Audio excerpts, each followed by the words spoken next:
All right, listener, welcome back. Today we're taking a deep dive into something. Um, well, you sent us this article, and it's called The Dunner Crisis, a Poetry Slam Guide. Pretty interesting title, huh? Yeah, I've got to say, it definitely caught my eye. Dunner and Poetry Slam. Not exactly the most obvious pairing. Right. And yet here we are. So we're going to try to unpack this article, see what we can learn, what kind of connections we can find, and maybe even get a little hungry along the way.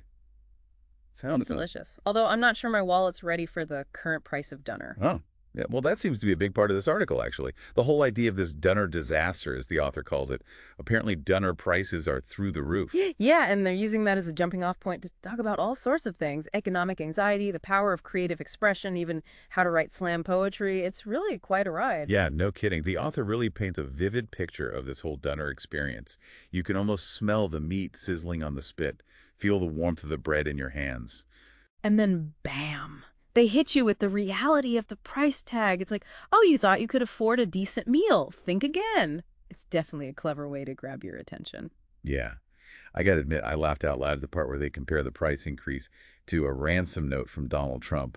It's so over the top, but it definitely gets the point across. For sure. They're using humor and exaggeration to highlight the absurdity of the situation. And I think it works really well. Because even though it's funny, it also makes you think about the serious issue of rising costs. Exactly. Yeah. It's like they're making fun of the situation while also pointing out how messed up it is. But, okay, so we've got this darn disaster, but then how does that connect to Poetry Slam? That's what I'm not getting. Well, the author seems to be suggesting that we can take these everyday frustrations, the things that make us want to scream into the void, and turn them into something creative, something powerful, like a slam poem. Okay, I kind of see where they're going with that. But how do you actually DO that? How do you turn the price of a sandwich into art? That's where the article gets really interesting. They dive into specific techniques for writing and performing slam poetry. They talk about using humor and exaggeration to grab the audience's attention and to make them think about things in a new way. So instead of writing a sappy love poem to your favorite donor, you'd write a satirical rant about how it's become a luxury item. Exactly. It's about finding the absurdity in the everyday and using that to make a point. It's about challenging the status quo, making people laugh and making them think all at the same time. That's actually pretty cool. I never thought of it that way. I'm starting to see how this all ties together. It's about taking something that seems mundane or frustrating and turning it into something unexpected and engaging. It's about using your voice to speak truth to power, even if that power is just the rising cost of donor. Well said. I'm definitely starting to get hungry for some slam poetry now. Though maybe not for actual donor.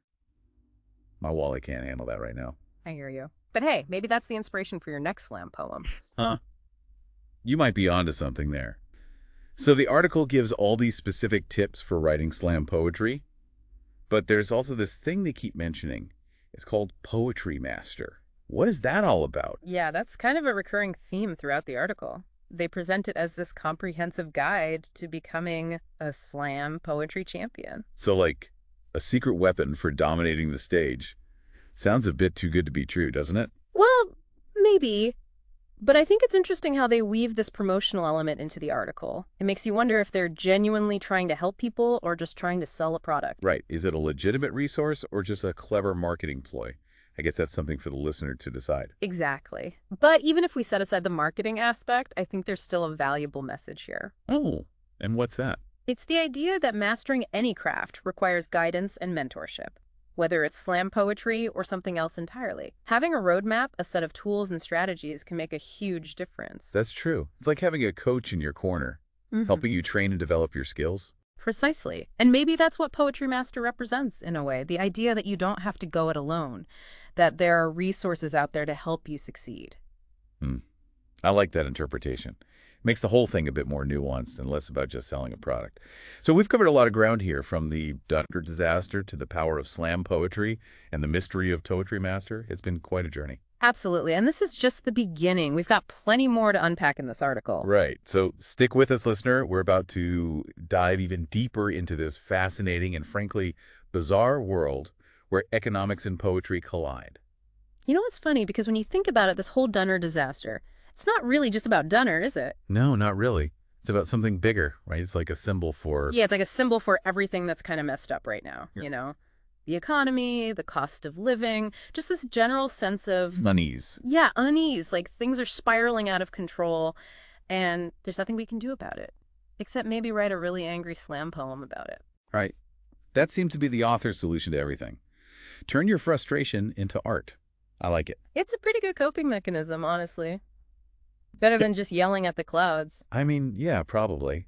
But okay, let's say I'm on board with this whole slam poetry thing. How do I actually make it work? Like, are there any rules? Any tips or tricks? Well, that's what's so cool about this article. They actually give you a framework for doing it, like a step-by-step guide to turning your anxieties into art. Okay, I'm listening. So one of the big things they emphasize is humor.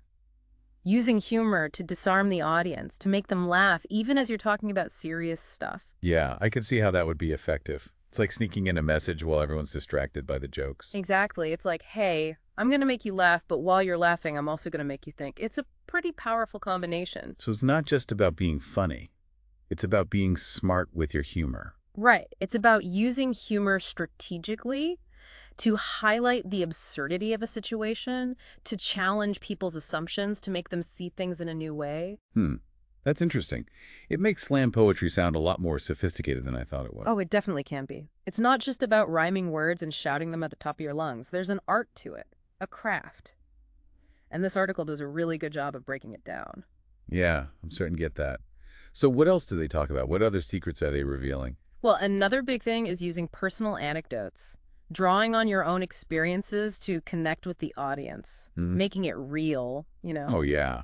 Like that part about finding joy in a dead phone battery. I thought that was brilliant. It was. It's such a small thing, such a relatable thing, and yet they managed to turn it into this whole commentary on our dependence on technology. It's really clever. I know, right? It made me think about all the little things in my life that I take for granted, or that I complain about when I probably shouldn't. Exactly. It's all about perspective, isn't it? Finding the humor in the everyday, the beauty in the mundane. It's like they're saying, don't just exist, observe.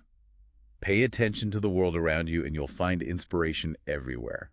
I love that. And I think that's what slam poetry does so well. It takes those everyday moments, those little slices of life, and elevates them into something meaningful and profound.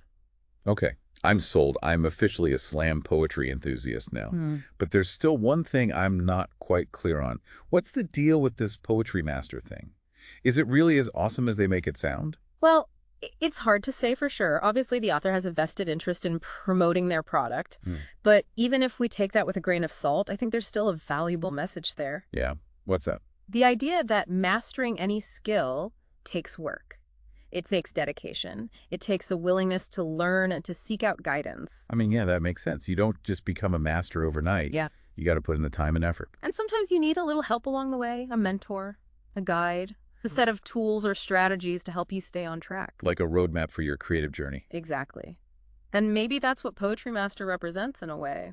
A roadmap to becoming a slam poetry champion. Or maybe it's just a really good marketing ploy. Either way, I think the underlying message is important. You don't have to go it alone on your creative journey. There are resources out there to help you. You just have to be willing to find them. That's a really good point. It's like with anything else in life, right? The more you invest in yourself, the more you're willing to learn and grow, the better you'll come at whatever it is you're passionate about. So true. And hey, maybe Poetry Master is the key to unlocking all your hidden slam poetry potential. Or maybe it's just a book.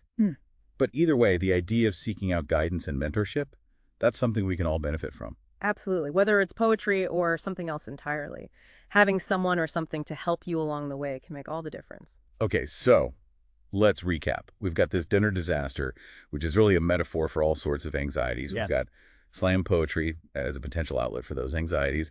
And we've got this Poetry Master Guide, which is either a genuine resource or a clever marketing ploy, or maybe a little bit of both. Yeah, it's been quite the deep dive.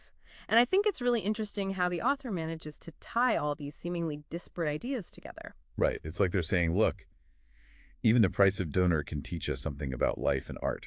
I mean, why not, right? Everything is connected in some way. So true. But okay, let's be real for a second. Is this Poetry Master thing legit? Or is it just hype? It's hard to say without actually seeing the guide. But even if it's just a marketing ploy, I think there's still a valuable lesson there. And what's that?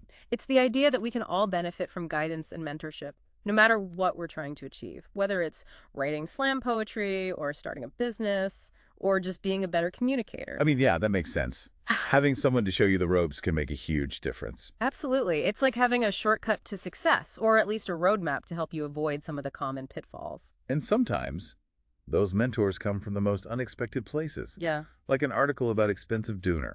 right. You never know where you'll find inspiration or guidance, so it's important to stay open to new ideas and perspectives. Absolutely. So, listener, what have you learned from this deep dive? What's resonating with you?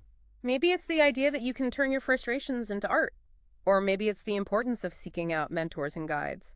Or maybe it's just a newfound appreciation for the humble dooner. Whatever it is, I hope this deep dive has sparked something in you, a desire to create, to learn to connect, To embrace the absurdity of life and find the humor in the to everyday. use your voice and share your story. Because everyone has a story to tell. And maybe, just maybe, that story can change the world. So go out there, listener. Be creative. Be bold. Be you. Well said. Thanks for joining us on this wild ride, listener. Until next time, stay curious, stay inspired, and be sure to check out Poetry Master if you're feeling adventurous. Yeah, you never know. It might just change your life. All right, listener, that's a wrap. Be creative, Stefan.